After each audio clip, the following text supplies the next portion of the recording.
Welcome to Photoactive, a podcast about photography and technology. I'm Kirk McElhearn. And I'm Jeff Carlson.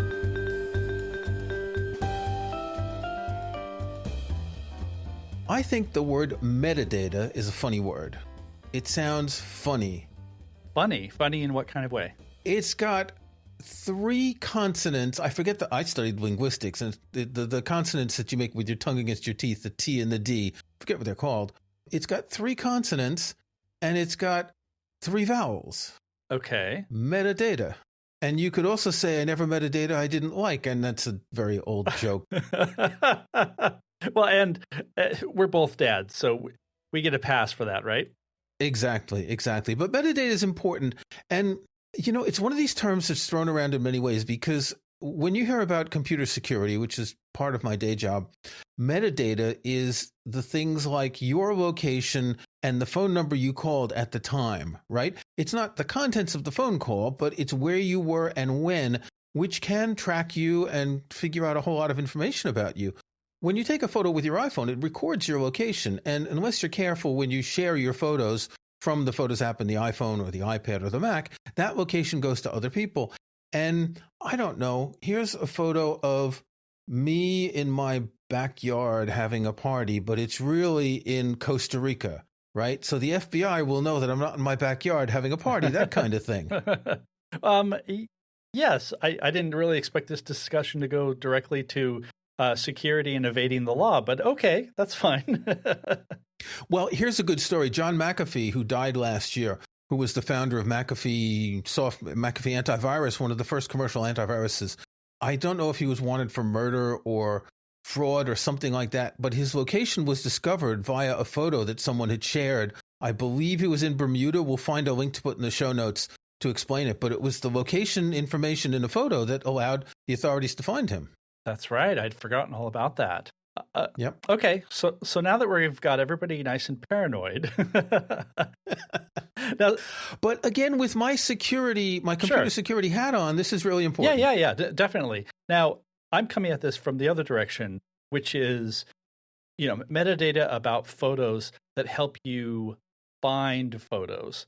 And I've talked about this for a long time. That's boring. Well, see, that's exactly it. I like the bit where it helps you find people, like Jack Bauer in 24 zeroing in on the terrorist. You just have to enhance, and then you find you find what the terrorist is. But it's this funny thing where I've written about this extensively. My Take Control of Your Digital Photos book largely has a lot to do with working with metadata and keywords and geolocation and all of these things that, honestly, you're right. It puts people to sleep because nobody wants to do this. And I don't bother to change anything in my photos library. Although I want to tell you something. This morning I did.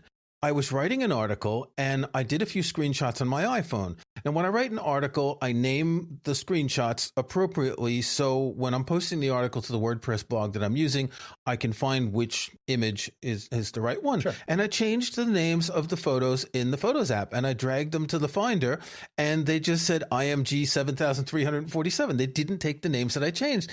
And because I was thinking of this episode today and I'm going to be the metadata master and I'm going to change the names of photos, and they don't show up when I export them.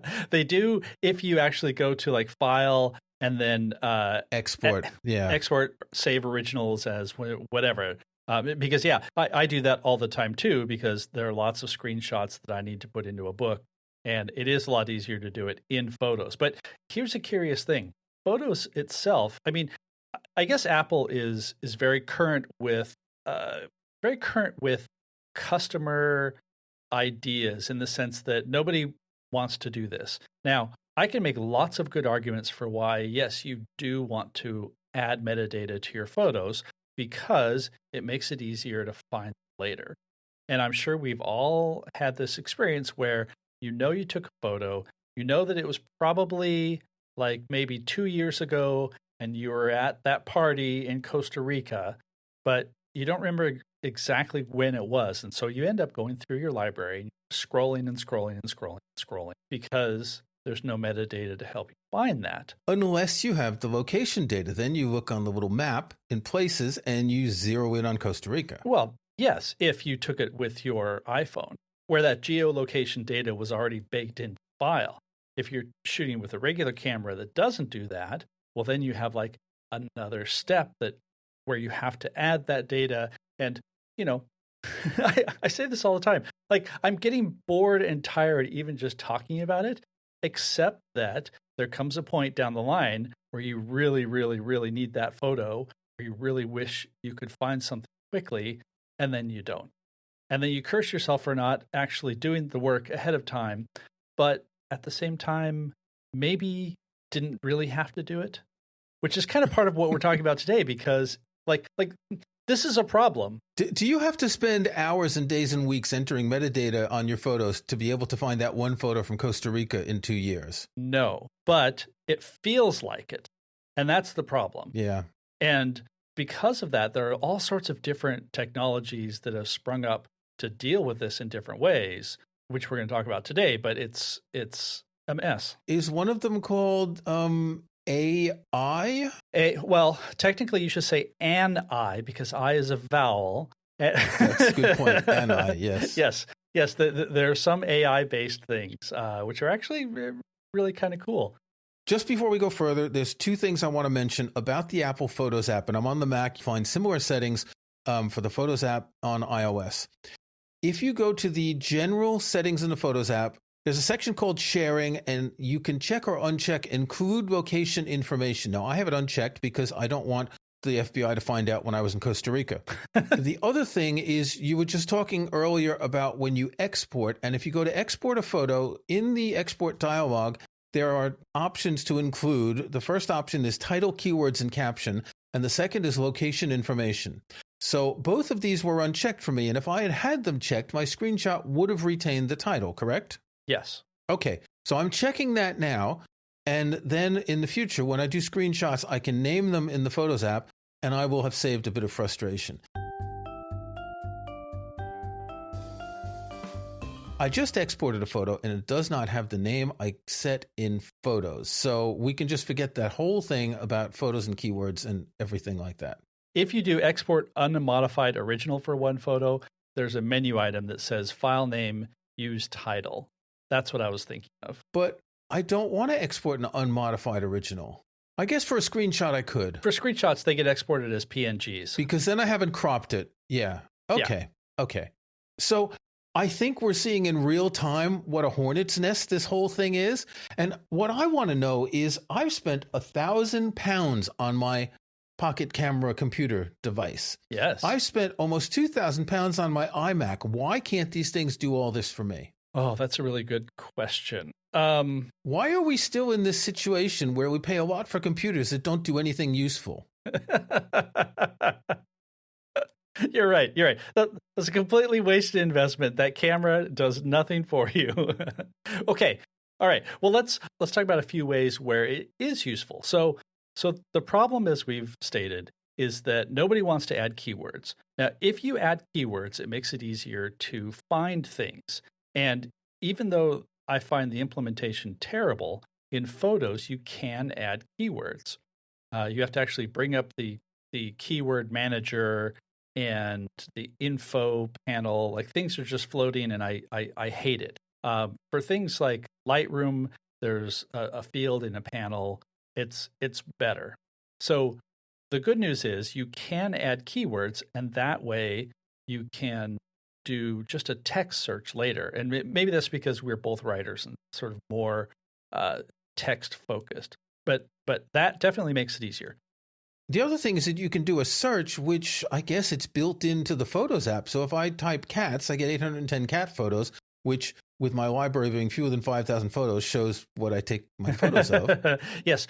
But if you type a couple of letters into the search field, you'll see some options. For example, I'm going to put AD, and I see adventure and admin. Why do I have 177 photos for adventure? Now, see, that doesn't even make any sense. They have hundreds, maybe thousands of keywords built in, and the ANI of the Photos app is analyzing the photos to try and figure out what the photos are. Is that correct? That is exactly it. So tell me, how many of those cat photos did you specifically add the keyword cat to? I haven't added a keyword to one single photo in my library. There you go. That's it right there. So because nobody does this, and I know, very major photographers who are like, nope, not even going to deal with it. Or maybe they have somebody else who deals with it. But basically, what Photos does is it uses AI and machine learning to scan all your photos on your device in your library. And it knows things like it knows what a cat looks like. It knows what a dog looks like. It knows what winter looks like. And so when you're doing a search, it's also bringing up all these things that it has come up with in your library. And so if you type cat, chances are it will get all of your photos of cats, because a cat is a very well-defined object that machine learning can pick out. Just the way you could do a search for, like pictures of you or pictures of a family member, and it will find those. But only if you've saved that. Did we do an episode on this about setting people's names and faces and all, because it's not very reliable, especially if you're dealing with children who've aged over the years. You have to tag them a lot of times to get them. It depends. Actually, the Lightroom app is really good at it. I've had it pick out baby photos and child photos and young adult photos and find those people correctly. So I think if we did talk about it, it was at least a couple of years ago, and I think the recognition technology has improved quite a bit since then. Okay. You can find out what some of these preset keywords are just by typing a couple of letters, and you'll see some examples. What I find is most of the keywords that show up when I type anything tend to be places. Mm-hmm. So I'm not seeing a whole lot of, other than cats and cars, I'm not seeing a whole lot of keywords pop up. And this used to be the case. I remember I typed hotel and I didn't see anything. I'm not guaranteeing that I have a photo of a hotel where it says hotel, right? So it can tell. Right. But let me type pumpkin. Or I have some pumpkin photos. Okay. Yes, it can find my 24 pumpkin photos. Yeah. Some of which have cats on them. So it has a limited ability to search for different things. Yeah. And we don't know what the list of keywords is, right? Yeah, so that's it's not been published. That's part of it. You don't really know what it has found in your library. But one thing that I do want to add as you're just sort of typing things in, I want to say probably the current version, maybe one major macOS version back, if you type something, it will also bring up words that it has found in photos. So I just did the same thing that you did. I started typing hotel, and one of the little drop-down options had the little Apple text recognition icon. It's like 3 lines and some curved bars around it. And so it found photos of a hotel where the sign says, something hotel.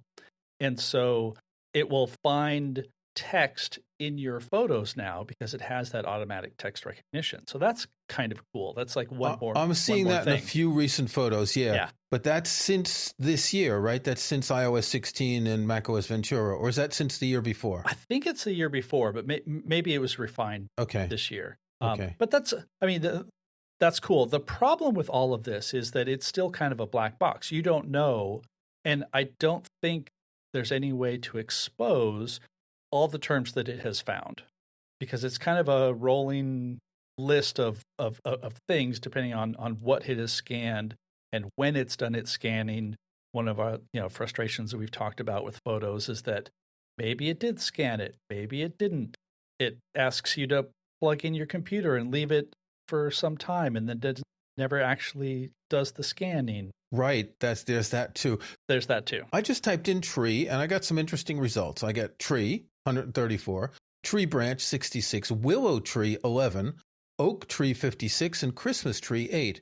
Now, we know that since the latest versions of the operating system, it can recognize different types of trees and flowers and birds and animals of different kinds. Mm-hmm. So that's interesting that it's able to do that. I'm not sure that all of these are oak trees. In fact, they're definitely not, but they're close enough. Yeah. In fact, no, they're not close enough. No. There's not. None of those are oak trees. There's one that's an oak tree, or two, but that's it. They're close enough in that there's a trunk and there are branches and leaves. Yeah, no, that's not very good. Okay, but in any case, what about squirrel? Can it find squirrels? Because I have squirrel photos. Yeah. Squirrel has 2 squirrel photos. There you go. I think an important part of this is oftentimes you're not looking for a real specific answer. You're using this technology to narrow it down. So if you need to find, bridges, it will just show you things that either are bridges or are like bridges. And then you use your visual scanning and pick out the one that you were looking for. So I just type bridges and I get 16 photos, and most of them are bridges, but 2 of them are text documents that I photographed with the word bridge in them. So that's interesting. Yep. That's interesting. In one case, it's a bridge that doesn't even look like a bridge, but it's a bridge. So that kind of works. So are you saying that we should spend the rest of our lives entering keywords in the Photos app or Lightroom or whichever it is in order to find that photo of Costa Rica? No, because what we're demonstrating is, well, all right, let me take a half step back. It's fallible. Yes, it would be great if you did that. And I acknowledge that very few people are going to do that. Some people live for this. And also, let me just set this as a little side topic. Different photographers will absolutely do keywording because for professional reasons, they need to tag things that get sent out to image libraries and stock photo sites and things like that. So, we're just going to set that aside because there are probably different tools and mechanisms that they use for that. But just they're called minions. They're called minions. There are probably a whole bunch of photographers that were like, yeah, I wish I had a minion. One thing to point out, let's say you've taken a whole bunch of photos of your party in Costa Rica. You import them, drop them in an album, or just select them all any way you can, and then bring up that info pane, and you can apply a keyword to all of them rather than going one at a time individually. Absolutely, absolutely. And one of my favorite things, if you use Lightroom Classic, you can add keywords as you import them. So in the import window, there's a keyword panel.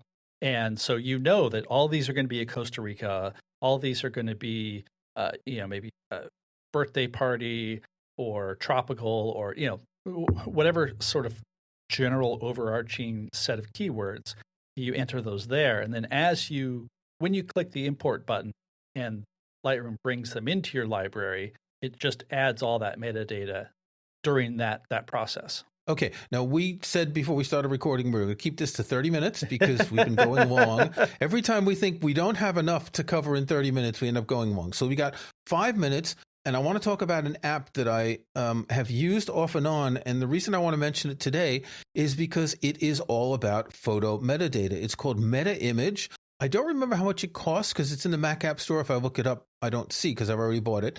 You either drag a photo in or you click the plus and you choose Open from Photos. So it can take a photo from the Photos library.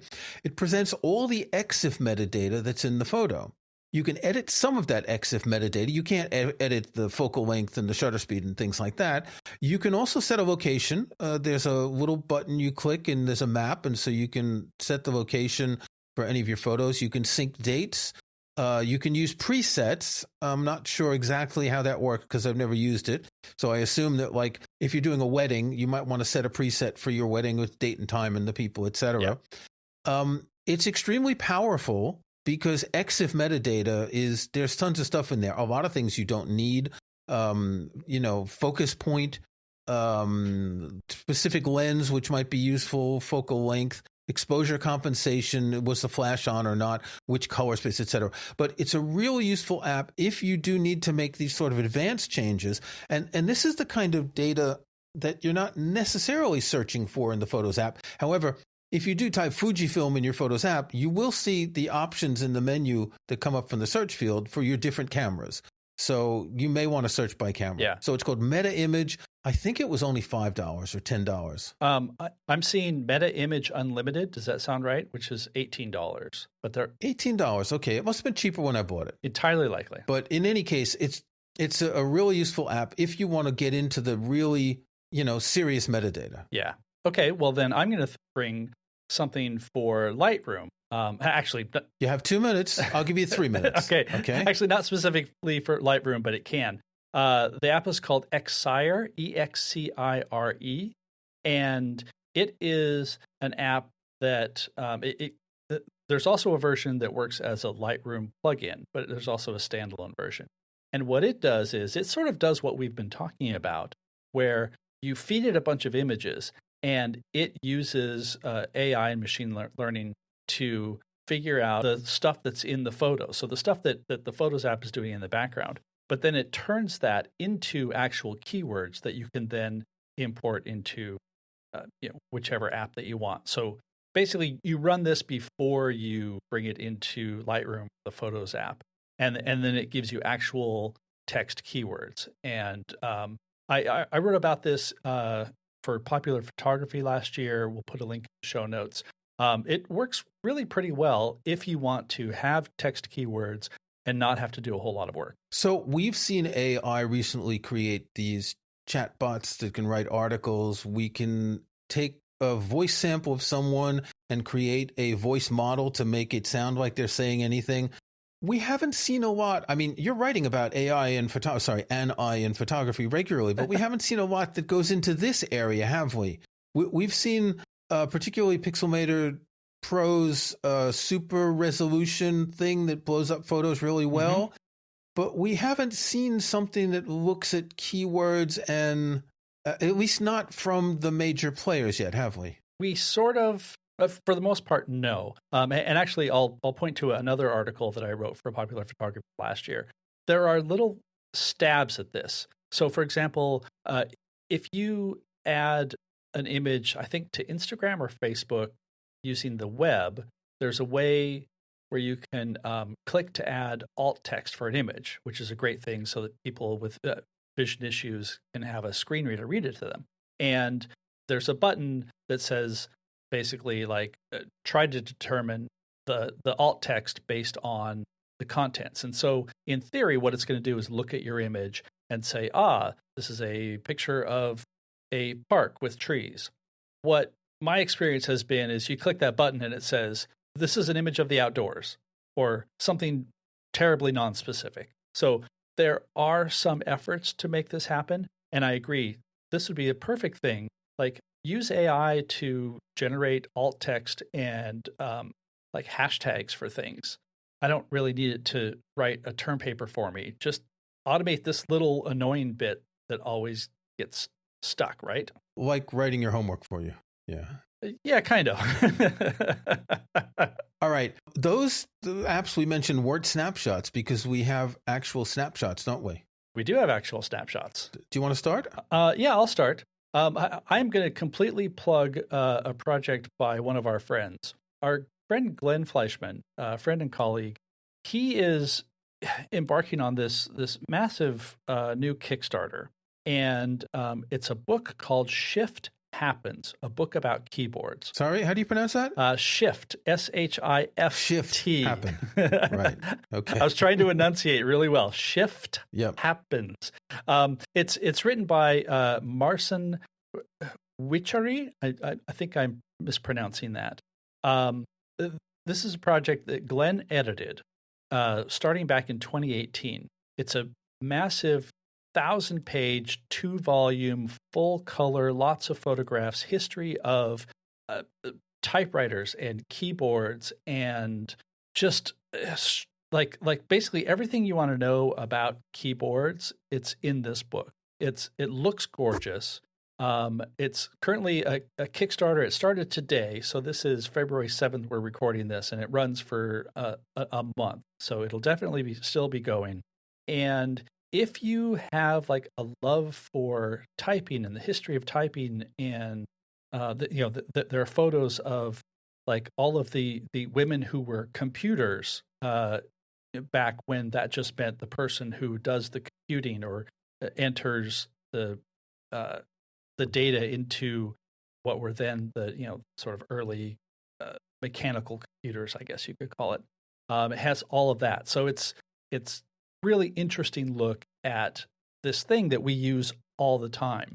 and the history of it. You know, it's funny because I was just looking at that before we started recording. It just launched today. It's got a goal of 124,000 pounds. So I'm thinking that's $150,000. Yeah. It's currently at 87,000 pounds. So it's going to blow out the goal in one day. It's very tempting. It's $125 for the book, which deservedly so. As you say, it's 1,200 pages, 2 volumes. It looks lovely. It's very tempting, and it's another book that takes up space and adds to all the other books. Yeah, but there are so many people who like this is the thing that just fills their soul. I think it's a brilliant idea. All right, Kirk, what do you have? Sorry. I have a brief video that I came across recently. Do you know what the dolly zoom is? The dolly zoom, like a camera on a track? It's a camera on a track in cinema when you dolly and zoom at the same time. Yes. And there are some well-known shots, particularly in Vertigo, when Hitchcock used this. I believe he dollied out and zoomed in. There's one in Jaws where it's dollying in and zooming. It's hard to tell. Mm-hmm. This is a short 4-minute video that explains that the dolly zoom is not a trick, that it has, really interesting uses. He points out Vertigo, Jaws, and there's a shot in Goodfellas when Robert De Niro and Ray Liotta are in a diner and the background out the window is changing because it's zooming in while it's dollying out. So what this shows is the lens compression. Now, before you all write in and say that lens compression doesn't exist, it's just the distance of the camera to the subject, et cetera, et cetera. It's an interesting way of seeing the difference in action between wide angle and telephoto lenses, because it's not like some of these articles you see on the internet where they've taken still photos and moved the camera and tried to get the face the right size. I can imagine this takes hours of calculation to do this for a movie and to shoot it correctly, right? Because you have to be zooming at exactly the same speed as you're dollying. So it's very, very delicate to do. But it's really useful when you think of the difference between wide angle and telephoto to see this sort of thing, to see the shift really live. So I'm going to put that in the show notes. I found it enlightening. Yes, there is lens compression, but it doesn't mean what the people who think lens compression means something different means. Yeah. Well, the thing I love about it is it's an excellent example of using these techniques to absolutely tell a story, because you're noticing a very obvious camera effect, right? I mean, in so many cases, you don't really notice what the camera is doing, or maybe you shouldn't, except for, some movies are really blatant about it. And I remember the first time I saw this was in the movie Poltergeist. And there's a section where this hall just stretches. And it blew my mind. And I, had no idea how they could have done that until I learned about this effect. So it's a fascinating way to tell a story through a visual trick that doesn't make it seem like the director's like, oh, I'm going to do a trick now, right? Because it's got a really interesting purpose. Okay, that's enough for this week. I'm going to try and edit this down below 30 minutes. We'll see if I can do that. Until next time, Jeff. Until next time. Bye.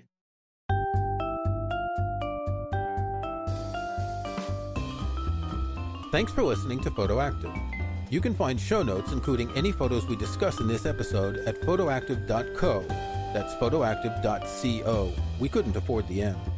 You can join our Facebook group at facebook.com/groups/PhotoActiveCast. That's PhotoActiveCast in one word. You can subscribe to Photoactive in your favorite podcast app or on Apple Podcasts. See the links on our website. And think about leaving us a rating or review in iTunes or in your podcast.